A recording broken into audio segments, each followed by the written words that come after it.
Polytechnic entrance exam jeep 2023 की तैयारी करवा रहे हैं और इस क्रम में हम आपको 2022 का क्वेश्चन पेपर जो कि सबसे लेटेस्ट क्वेश्चन पेपर है उसको सॉल्व करवा रहे हैं।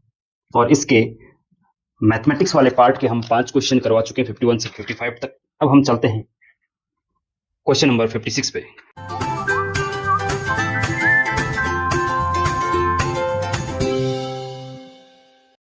स्टूडेंट, क्वेश्चन नंबर 56 में आपको एक इक्वेशन दे रखी है। वो इक्वेशन है x² plus px plus 8 is equal to 0। ये इक्वेशन दे रखी है, ठीक है। और इसके दो मूल है ना, दो मूल अल्फा और बीटा होते हैं ना, दो मूल हम मानते हैं जैसे, तो दो मूल इसके अल्फा की जगह m दे रखा है, या फिर सीधा लिख दीजिए कि m एंड n दो मूल दे रखे हैं, ठीक है, दो मूल दे रखे हैं। एंड ये भी लिखा हुआ है, एंड यहां पे लिख देते हैं m minus n is equal to 2। इसको इक्वेशन नंबर 1 मान लेते हैं, ठीक है। तो p की वैल्यू निकालनी है, ठीक है, p की वैल्यू निकालनी। तो स्टूडेंट, आपको पता है कि आपने क्लास 10th में 9th में पढ़ा होगा कि x² plus bx plus c equal to 0 ये एक द्विघात समीकरण होती है। इसके मूल अल्फा बीटा अगर हैं तो मूलों का योगफल अल्फा प्लस बीटा बराबर माइनस बी अपॉन ए होता है। b मतलब x कोएफिशिएंट और a मतलब x स्क्वायर कोएफिशिएंट, ठीक है। मूलों का गुणनफल अल्फा इंटू बीटा बराबर c अपॉन ए होता है। ये आपको पता होना चाहिए, ठीक है। अब अगर आपको ये पता है तो यहां से therefore according to question m plus n बराबर क्या होगा, बताइए क्या होगा। जब अल्फा प्लस बीटा बराबर माइनस बी अपॉन ए होता है तो अल्फा और बीटा की जगह m और n है मूल, ठीक है। m प्लस n बराबर क्या होगा, minus B upon minus B की जगह x का कोएफिशिएंट क्या है, p, b अपॉन a का x की कोएफिशिएंट क्या है, कुछ नहीं 1, ठीक है। तो कहने का मतलब ये हुआ कि m प्लस n बराबर हो गया आपका माइनस p, ठीक है, तो ये हो गया। एंड मूलों का गुणनफल m इंटू n बराबर minus c upon a, minus c की जगह 8 है और अपॉन a की जगह 1 है तो उसको नहीं लिख रहे हम, अब 8 अपॉन 1 8 ही होता है इसलिए नहीं लिख रहे, ठीक है। तो ये भी आ गया। m इंटू n आपका 8 है और m प्लस n आपका माइनस p है और m minus n equal to 2 है, तो p की वैल्यू निकालनी है। तो स्टूडेंट, इसका तरीका एक तो ये है कि आप इसको इक्वेशन नंबर 2 मान लो, इक्वेशन 1 और 2 को सॉल्व करके m और n की वैल्यू निकाल लो और फिर m और n की वैल्यू यहां रख के इक्वल टू 8 के बराबर रख के सॉल्व करके p की वैल्यू आ जाएगी, ठीक है। तो थोड़ा सा लेंथी प्रोसेस है, एक इसका शॉर्ट ट्रिक है वो हम बता दे रहे हैं। ये मैं बता चुका हूं कि इक्वेशन 1 और 2 को सॉल्व करके सिंपल प्रोसेस से आपको करना है। तो इक्वेशन 1 और 2 को सॉल्व करके m और n की वैल्यू निकाल देंगे विलोपन विधि से, और फिर m और n की वैल्यू यहां रख देंगे इक्वल टू 8, सॉल्व करके p की वैल्यू आ जाएगी, ठीक। दूसरा तरीका मैं आपको एक बता रहा हूं, शॉर्टकट तरीका समझ लीजिए उसको, कि देखिए आपके पास m माइनस n बराबर 2 दे रखा है, ठीक है।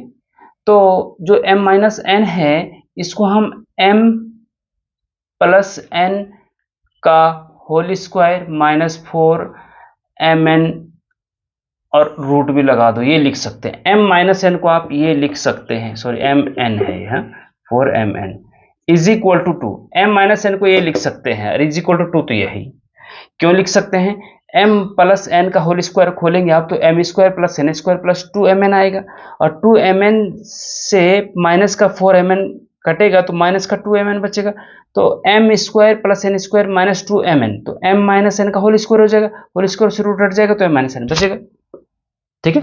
तो m माइनस n को हमने ये लिख दिया, ये ट्रिक है या फिर आप समझ लीजिए इसको, ठीक ठीक है, ओके। अब ये हमने इसलिए किया कि आपको पता है स्टूडेंट कि m प्लस n की वैल्यू हमारे पास माइनस p है तो माइनस p का स्क्वायर हो जाएगा, माइनस 4mn की जगह आपके पास 8 है तो 8 रख देंगे इज इक्वल टू 2, सॉल्व कर लीजिए इसको। अच्छा देखिए, स्क्वायरिंग इधर से रूट हटा दे, इधर स्क्वायर लगता है, पता है आपको, ये पता ही है। माइनस पी का स्क्वायर पी स्क्वायर होता है, माइनस का स्क्वायर प्लस हो जाता है, माइनस 8 चौके 32 होगा इज इक्वल टू स्क्वायर, अगर इधर से अगर रूट हटता है, या आप ये भी कह सकते हैं कि squaring both side, squaring both दोनों पक्षों का वर्क करने पर, तो यहाँ वर्क करेंगे तो स्क्वायर से रूट हट जाता है, यहाँ वर्क करेंगे तो 4 हो जाएगा, 2 का स्क्वायर 4, ठीक है। और यहाँ से आपका पी स्क्वायर बराबर हो जाएगा 32, उधर जाएगा तो 36 हो जाएगा, ठीक है। तो पी स्क्वायर बराबर 36, तो पी बराबर क्या होगा, जब स्क्वायर हटता है तो उधर रूट लगता है, और रूट के साथ साथ प्लस माइनस भी लगता है, ये ध्यान रखेंगे आप, ठीक है। Is equal two plus minus 36 का स्क्वायर रूट, 36 का वर्गमूल 6 होता है, तो प्लस माइनस 6 आपका आंसर हो जाएगा, ठीक है। तो ऑप्शन नंबर कौन सा सही है बताइए, क्वेश्चन में दिख रहा होगा आपको, option number C is a right answer, right. तो इस प्रकार से इसको आप कर सकते हैं, ओके। तो कम समय है स्टूडेंट, थोड़ा जल्दी जल्दी आपको रिवीजन करना होगा, और अब केवल आप पिछले सालों के क्वेश्चन पेपर पे ही फोकस करेंगे तो ज्यादा बेटर रहेगा। Next question student, question number 57, बहुत इंटरेस्टिंग क्वेश्चन है।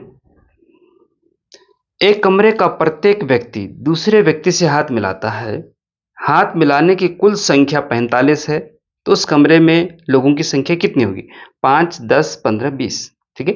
तो इसको एक तो ऑप्शन से भी कर सकते हैं आप, ठीक है। ऑप्शन से कैसे, कि देखिए, जब भी मान लीजिए एक कमरे में अगर 5 व्यक्ति हैं, ठीक है, तो 5 व्यक्ति जब आपस में हाथ मिलाएंगे तो कितने कितने हाथ मिल सकते हैं, कितने तरीके से हाथ मिल सकते हैं। तो 5 में से अगर हाथ मिलाने की बात आएगी तो दो लोगों का चयन करना पड़ेगा, दो लोग सेलेक्ट करेंगे, जब 2 लोग, 5 में से 2 लोगों को हाथ मिलवा दो उनके, तो दैट मीन्स कि हाथ मिलाने के लिए 2 लोगों की जरूरत पड़ती है। तो 5 में से 2 लोगों का चयन कैसे करना है, 5 में से 2 लोगों का चयन करना है तो 5C2 तरीके से कर सकते हैं। इसको कॉम्बिनेशन कहते हैं, संचय कहते हैं हिंदी में, अगर आपने पढ़ा होगा तो 5C2। और 5C2 को सॉल्व करने का तरीका है 5 इंटू 4 अपॉन 2 इंटू 1। ये जो ऊपर वाला नंबर है इसको यहां से शुरू करते हैं और एक एक कम करके लिखते जाते हैं, और जितने जो नीचे 2 हैं तो 2 तक ही जाएगा। अगर यहाँ 3 होता, 5C3 होता, तो यहाँ 5 इंटू 4 इंटू 3 तक जाता, 3 पदों तक जाता। अगर 2 है तो 2 पदों तक जाएगा, एक एक कम करके, ठीक है। और अपॉन में इससे शुरू करते हैं और 1 तक जाता है, ठीक है। तो यहां से अगर ये करेंगे तो ये आपका 10 हो गया, ये क्या हो गया आपका 10 हो गया। तो 10 अगर 5 लोग हैं तो 10 तरीके से हाथ मिला सकते हैं। ये कह रहा है कि 45 तरीके से हाथ मिला सकते हैं, तो 45 तरीके से कैसे मिलेगा भैया बताइए। हाँ भाई, जब 5 लोग उस कमरे में हैं तो 10 तरीके से हाथ मिल सकते हैं। कितने लोग चाहिए कि 45 तरीके से हाथ मिले, 5 के बाद ऑप्शन 10 है, 10 को देखते हैं। 10C2, 10 में से 2 लोगों का चयन करना पड़ेगा ना हाथ मिलाने के लिए। तो 10C2 को कैसे सॉल्व करें, जैसे इसको क्या होगी 10 इंटू 9, 10 से शुरू करेंगे, एक कम करके, और जितने नंबर नीचे उतने पदों तक, 2 पदों तक ही जाएगा। अगर 3 होता है यहाँ पे तो 10 इंटू 9 इंटू 8 जाता, 4 होता है यहाँ पे 10C4 होता तो 10 इंटू 9 इंटू 8 इंटू 7, 4 पदों तक जाता है ना। और नीचे इससे शुरू करते हैं और 1 तक जाता है, एक एक कम करके। 2 से 10 काटेंगे 5 और 9 पंजे 45, 45, हाँ इससे आ रहा भैया, देखिए 45 हाथ मिल सकते हैं। 10 लोग अगर हैं तो 10 लोगों में से 2 लोगों का चयन करना है, तो कितने तरीके से चयन कर सकते हैं, 45 तरीके से। 10 लोग एक कमरे के अंदर अगर है तो 45 तरीके से वो हाथ मिला सकते हैं। जैसे मैं पहले 9 लोगों से हाथ मिलाऊं, दूसरा बंदा फिर और 9 लोगों से हाथ मिलाया, ऐसे करके 45 ऑप्शन बनते हैं, 45 तरीके बनते हैं। तो यही बोल रहा है कि एक कमरे में एक दूसरे से हाथ मिलाते हैं तो हाथ मिलाने की कुल संख्या 45 है, कुल संख्या 45 है, 45 तरीके से हाथ मिला सकते हैं। तो बताइए उस कमरे में कितने होंगे, 10 होंगे उसमें, बस 10 से 45 आ रहा है ना, तो 10 होंगे, आंसर 10 आ गया, सिंपल सी बात है, आंसर आपका 10 आ गया। दैट मीन्स कि option number C is a right answer, ठीक है। या फिर दूसरा तरीका, सेकंड मेथड, थोड़ा सा मैं आपको बता दे रहा हूं भाई। मान लीजिए कि उस कमरे में n लोग हैं, ठीक है, और n में से 2 लोग हाथ मिलाएंगे तो NC2 तरीके से, और वो बराबर है 45 के। NC2 is equal to 45। मान लीजिए उस कमरे में n लोग हैं और n में से 2 लोगों का चयन करना है, दो लोग हाथ मिलाएंगे तो कितने तरीके से मिला सकते हैं, इक्वल टू 45, वो गिवन है, ठीक है। और NC2 का आपको पता है n इंटू n माइनस 1, एक कम करके लिखते हैं ना, और अपॉन में 2 इंटू 1 इज इक्वल टू 45, ठीक है। अब यहाँ पे देखिए n into N minus one is equal to 2 into 1 2 और 45 में मल्टीप्लाई तो 90 हो जाएगा, ठीक है। अच्छा 90 डिग्री नहीं है अच्छा, और n into N minus one is equal to 10 को 90 को आप लिख सकते हैं 10 इंटू 9, 10 इंटू 9, तो यहाँ n into N minus one, यहाँ 10 into 10 minus one, 10 minus one 9 होता ना, इसका मतलब क्या हुआ n is equal to 10, answer तो option number C is right answer. तो ऐसे या ऐसे जैसे आपकी मर्जी, ठीक है।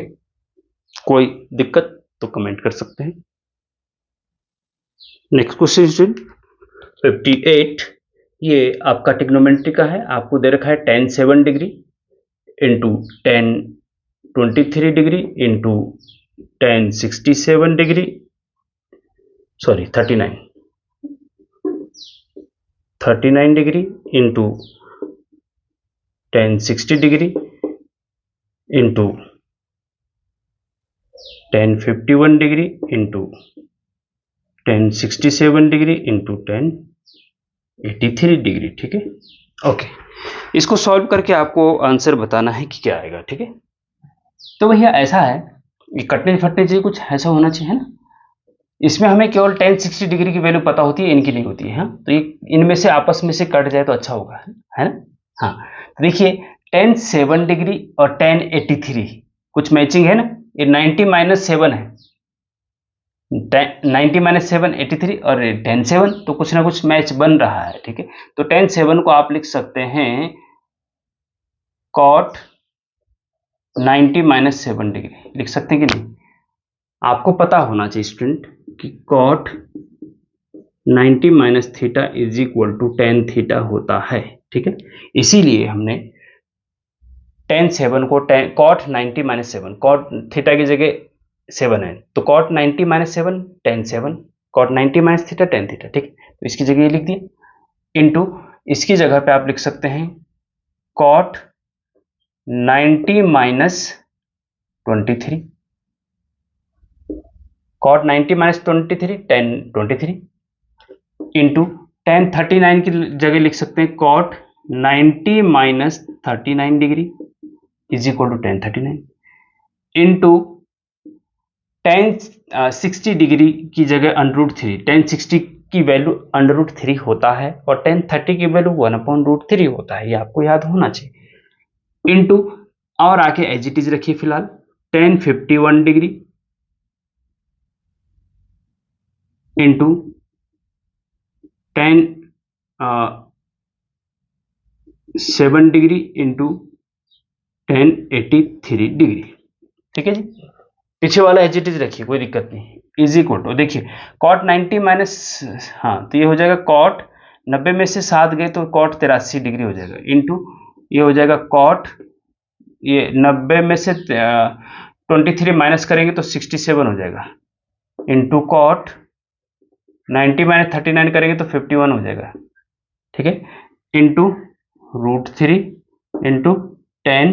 अच्छा अब देखिए स्टूडेंट, इसको आप ऐसा भी तो कर सकते हैं, इसको 10 वाले को चेंज कर दो, 10 देखिए आपको पता होना चाहिए कि tan थीटा बराबर 1/cot थीटा होता है, tan cot का उल्टा होता है ना।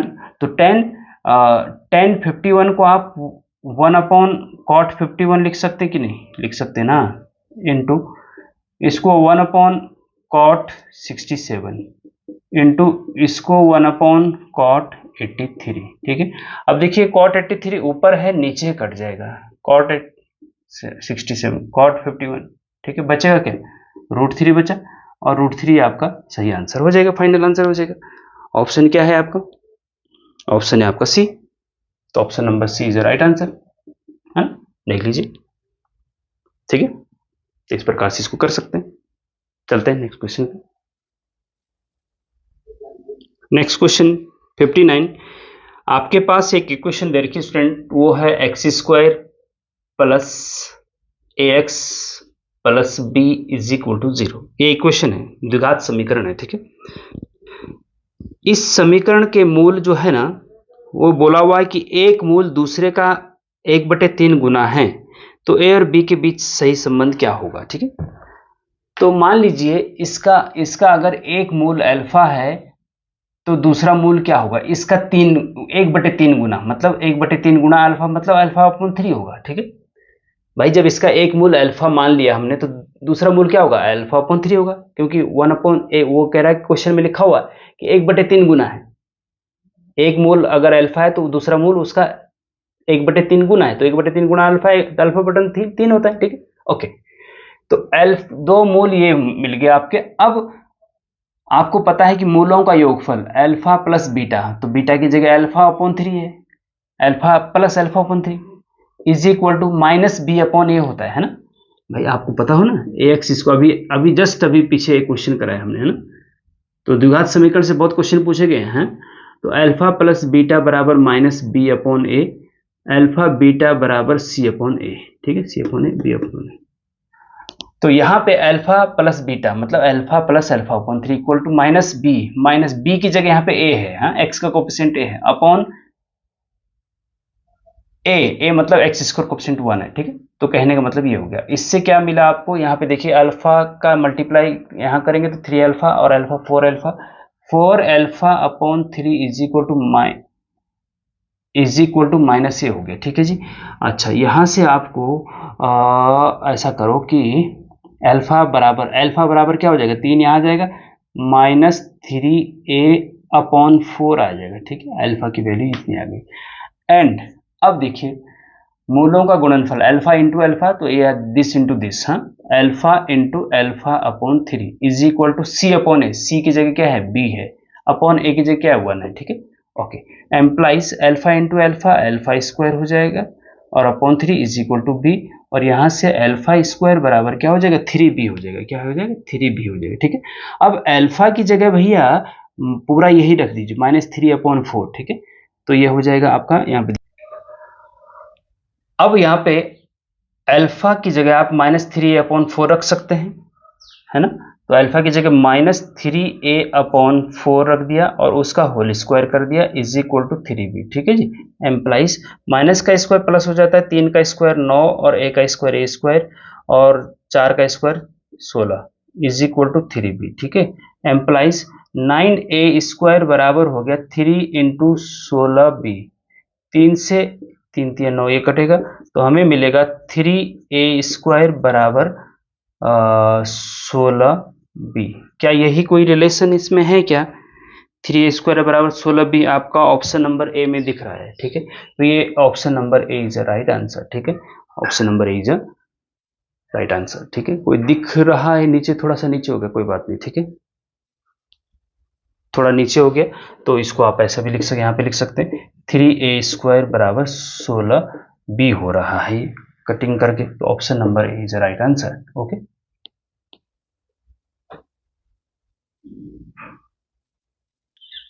तो नेक्स्ट क्वेश्चन पे चलते हैं। क्वेश्चन नंबर 60, आपके पास एक त्रिभुज दे रखा है और नहीं, त्रिभुज के शीर्ष दे रखे हैं आपको। ठीक है ना, मान लीजिए ये त्रिभुज है कोई ABC।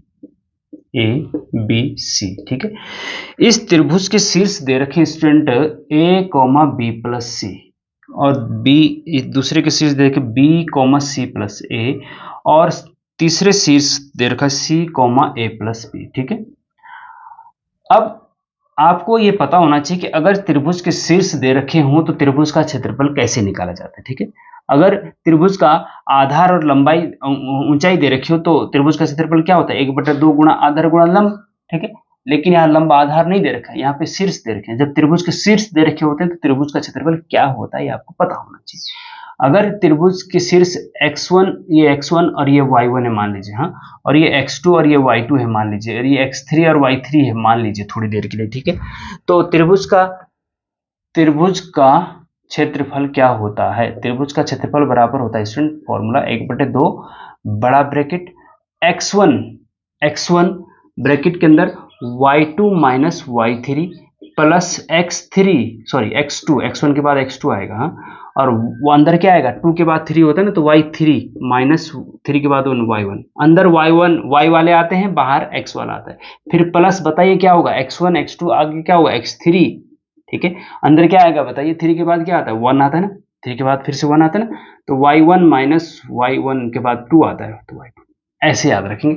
1 2 3 2 3 1 3 1 2 क्रम से आएंगे, पहले x1 तो x2 x3 अंदर y वाले, ठीक है, याद रखेंगे इसको। हाँ, ये फॉर्मूला है, बहुत इंपॉर्टेंट है। 1/2 बड़ा ब्रैकेट, x1 की जगह क्या है, a है भैया, ठीक है, देखो a है। अब y2 की जगह क्या है, c plus a, minus y3 की जगह a प्लस b।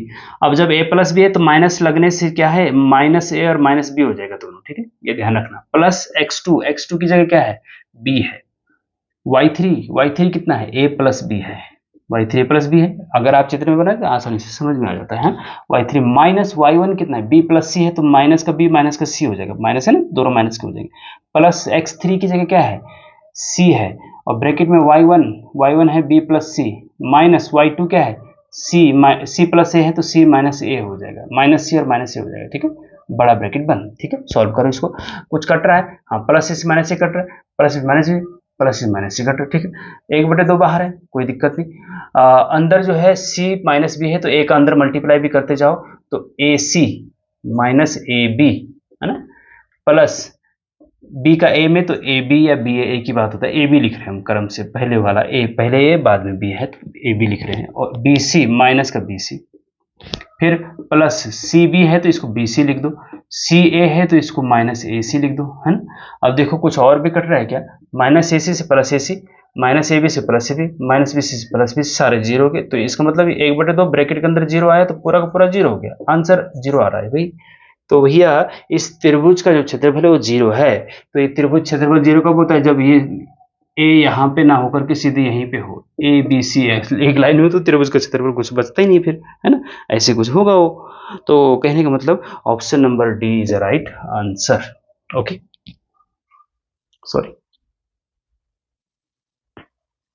तो next question student, question number 61। देखिए ये आपका फेवरेट क्वेश्चन है कक्षा 9th 10th वालों का, हाइट एंड डिस्टेंस का है। शीर्ष से आंशिक रूप से टूटा हुआ पेड़ अपने आधार से 10 मीटर की दूरी पर धरती को छूता है और धरती से 30 डिग्री का उन्नयन कोण बनाता है, तो पेड़ की लंबाई बताइए। तो देखिए स्टूडेंट, इसमें क्या है कि मान लीजिए कि ये कोई पेड़ है, हाँ, ए से लेकर यहां तक, ठीक है। अब यहाँ ये क्या हुआ कि यहाँ से टूट गए, शीर्ष का कुछ हिस्सा टूट गया, ए बी और सी मान लो, हाँ, बी से ये टूट करके ये पूरा हिस्सा ऐसे आ गया, ठीक है, तो नीचे जमीन पे आएगा ना, तो जमीन पे ये जो है, जब ऐसे ये नीचे गिरा तो जमीन पे ये यहाँ पे टकराया, सी डैश मान लो इसको, और जहां पे ये टकराया वहां पेड़ के जड़ से और वहां तक की दूरी दे रखी 10 मीटर, ये क्वेश्चन में दे रखा। और उन्नयन कोण, ये कोण उन्नयन कोण, ये वाला इसको बोलते हैं उन्नयन कोण। जब वो गिरा तो उसने उन्नयन कोण बनाया, वो बन रहा है 30 डिग्री का, है ना, 30 डिग्री बन रहा है, हाँ, वो बन रहा है 30 डिग्री का। तो पेड़ की ऊंचाई बताओ, पेड़ की ऊंचाई यहाँ पे ध्यान रखना कि इतने की बतानी है, ये तो टूट गया नीचे, अब तो ए बी की बतानी है, ठीक है। अब स्टूडेंट देखिए यहाँ पे 90 डिग्री का कोण बनता है ना, और आपको पता होना चाहिए कि tan थीटा बराबर होता है लंब बटे आधार, लंब बटे आधार।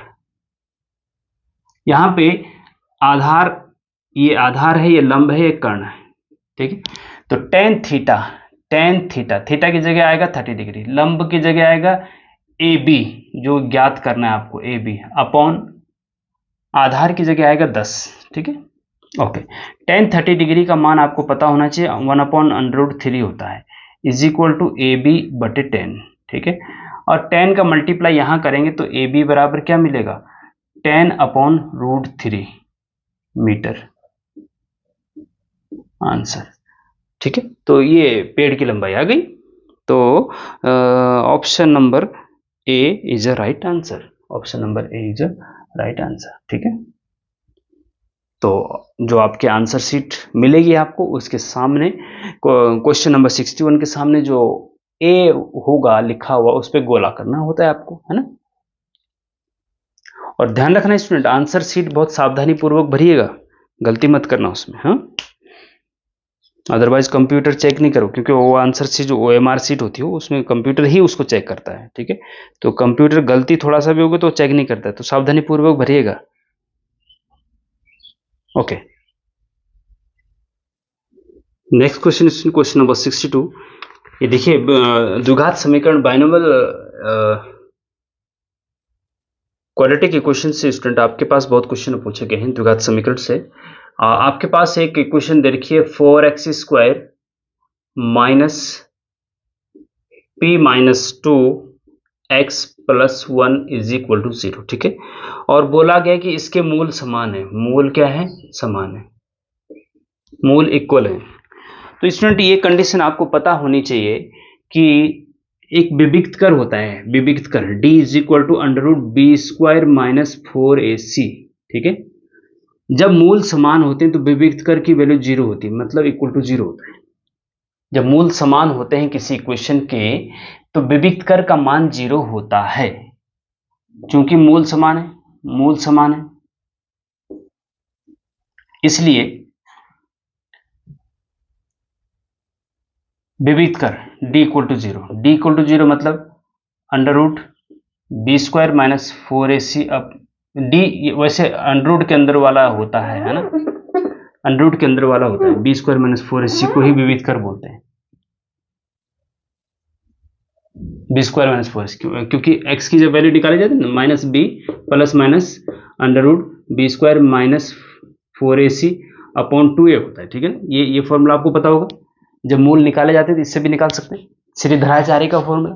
तो जो रूट के अंदर होता है उसको विविक्त कर बोलते हैं, D B square minus 4ac, ठीक है। तो वो 0 के बराबर होता है, B square minus 4ac equal to 0, ठीक है। एम्प्लाइज यहाँ पे देखिएगा स्टूडेंट कि बी स्क्वायर की वैल्यू क्या है, ये आपको पता होनी चाहिए, क्योंकि इसकी तुलना आप अगर इससे करेंगे, किससे? इसकी तुलना इस इक्वेशन से करेंगे, ax square plus bx plus c equal to 0। तो a की जगह 4 आएगा, b की जगह माइनस p माइनस 2 आएगा और c की जगह 1 आएगा, बस। तो b की जगह पे क्या आएगा? माइनस p माइनस 2, ठीक है। तो इसका स्क्वायर कर दो भैया, माइनस p माइनस 2 का स्क्वायर कर दो, माइनस 4 इंटू ए की जगह 4 आएगा, c की जगह 1 आएगा, इज इक्वल टू 0, ठीक है। माइनस का स्क्वायर प्लस होता है, p माइनस 2 का स्क्वायर माइनस 4 चौको 16, तो उधर जाके तो प्लस का 16 हो जाएगा, ठीक है।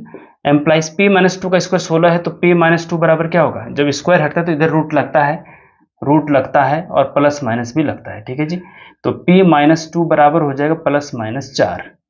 तो p बराबर क्या हो जाएगा? माइनस 2 उधर जाएगा तो प्लस का 2 हो जाएगा और प्लस माइनस 4 तो अपनी जगह पे है ही, इज इक्वल टू। अब एक बार प्लस करो तो 4 2 6 होता है, एक बार माइनस करो तो 2 माइनस 4 माइनस 2 होता है।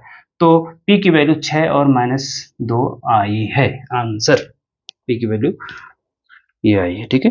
तो option number D is right answer, ठीक है। इसी प्रकार से स्टूडेंट क्वेश्चन नंबर 63 पे चलते हैं। क्वेश्चन नंबर 63 दूरी सूत्र का प्रयोग इसमें होगा। इसमें आपको दे रखा है कि भाई एक चतुर्भुज है और उसके शीर्ष दे रखे हैं ए बी सी और डी, ठीक है। ए का शीर्ष है 1,1, बी शीर्ष के कोऑर्डिनेट है माइनस 1,5, ठीक है। और सी के 7,9 और डी के 9,5, ठीक है। अब एक चतुर्भुज के शीर्ष दे रखे हैं और आपको बोला जाता है कि बताइए ये चतुर्भुज एक आयत है या एक वर्ग है, हा? एक रेक्टेंगल है या स्क्वायर है, ये क्या है? तो स्क्वायर कब होगा? जब चारों भुजाएं इक्वल होंगी तो स्क्वायर होगा, और विकर्ण भी सेम होंगे, ये वाला विकर्ण और ये वाला विकर्ण। और आयत कब होगा? जब आमने सामने की भुजाएं बराबर होगी और ये विकर्ण भी ए से सी तक की डिस्टेंस और बी से डी तक की डिस्टेंस भी सेम होगी। तो जरा इनको निकाल के देखें, ए से बी की दूरी, बी से सी की दूरी, सी से डी की दूरी।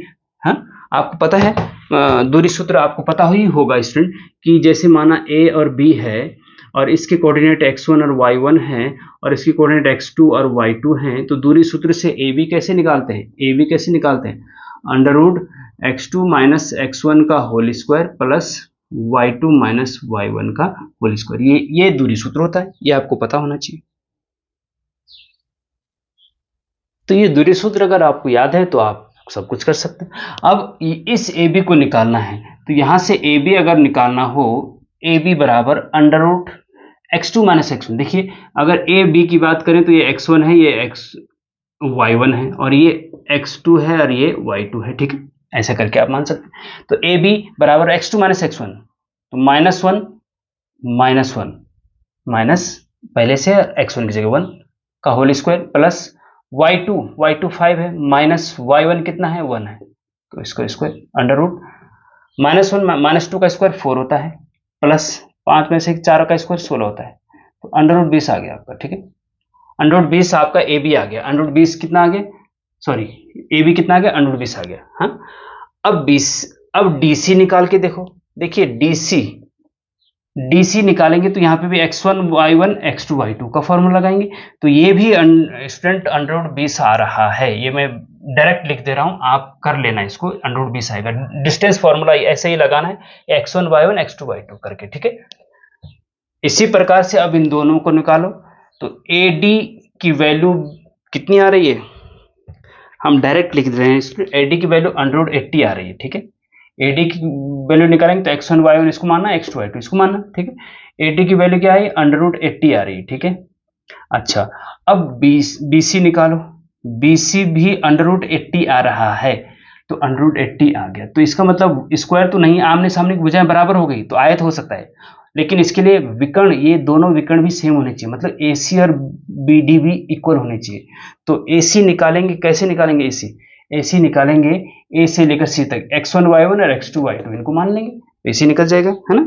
और आपका AC जो निकल रहा है वो 10 निकल रहा है, एंड BD भी 10 निकल रहा है, तो ये दोनों भी सेम आने चाहिए, तो ये भी 10 और ये भी 10, तो इसका मतलब विकर्ण भी सेम है, आमने सामने की भुजाएं बराबर है, इसका मतलब जो है ये जो एक आयत है, रेक्टेंगल है, ठीक है, आयत है, ठीक है। तो option number C is the right answer, ठीक है।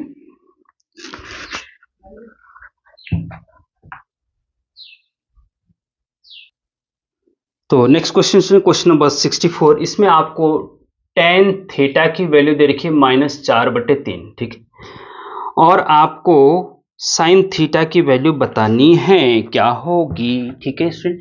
तो देखिए स्टूडेंट, इसमें ट्रिग्नोमेट्री के 2-4 फॉर्मूले आपको पता होने चाहिए, कि जब tan थीटा -4/3, तो कॉट थीटा बराबर क्या होगा, tan का उल्टा होता है कॉट, तो tan का उल्टा कॉट है, तो इसको वो उल्टा कर दो, -3/4 कर दो, -4/3 को -3/4 कर दो, तो कॉट थीटा बराबर -3/4 हो गया, ठीक है। अब देखिए, आपको पता होना चाहिए एक सर्वसमीका होती है ट्रिग्नोमेट्रिक इनइक्वालिटी, कि 1 प्लस कॉट स्क्वायर थीटा बराबर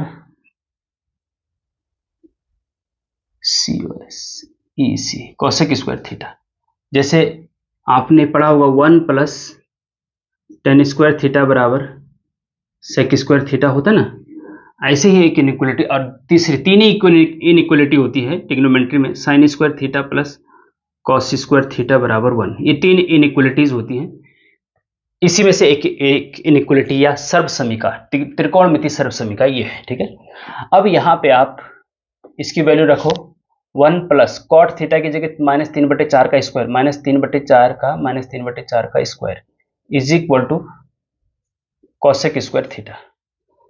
1 प्लस माइनस का स्क्वायर प्लस हो जाता, 3 का square 9, 4 square 16 is equal to cosec square theta implies, तो ये हो जाएगा कॉसेक स्क्वायर थीटा बराबर, कॉसेक स्क्वायर थीटा बराबर हो जाएगा 16 कम 16 9 25/16, ठीक है। तो यहां से आपको कॉसेक थीटा बराबर कॉस स्क्वायर थीटा बराबर है, तो कॉस थीटा स्क्वायर हटेगा, इधर रूट लग जाएगा, प्लस माइनस भी लगेगा, रूट 25/16, तो ये हो जाएगा +-5/4, तो कॉसेक थीटा बराबर +-5/4 है, देयरफॉर साइन थीटा बराबर 1/COSEC, कोसेक थीटा होता है, साइन थीटा कोसेक थीटा का उल्टा होता है, तो इसको उल्टा, कोसेक की जो वैल्यू है उसको उल्टा कर दो, +-4/5 कर दो, आंसर आ जाएगा आपका, ठीक है, खत्म, ठीक है, तो option number B is right answer. Okay,